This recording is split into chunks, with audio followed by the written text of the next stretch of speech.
Представници на Агенцијата за развој и соработка од Јапонија денес во Штип проверуваа како се потрошени нивните половина милион евра.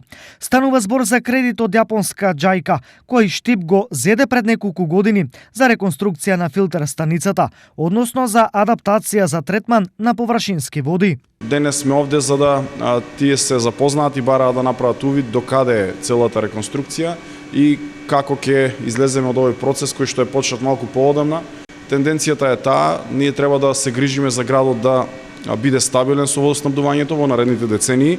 Затоа се грижиме, работиме. Еве денес ги запознавме и представниците на JICA дека и во овие неколку месеци, па би рекули години, работиме на целосно превземање на хидросистемот Злетовица. Досегашната реконструкција ќе овозможи нов систем за приклучување на филтер станицата со Злетовица, со нова современа опрема, а освен што ќе има доволно количини на вода, ќе штеди и струја. Имајќи во предвид дека трошоците за струја се големи, може да кажам дека месечно околу 4 милиона, значи годишно околу 48 милиона денари за трошоци, значи со вклучувањето на хидросистемот Злетовица се надеваме дека овие трошоци ќе се намалат. Во меѓувреме дополнителни пари се дава и од Министерството за земјоделство за целосна реконструкција на филтер станицата во Штип, но и за изградба на пречистителна станица во Карбинци.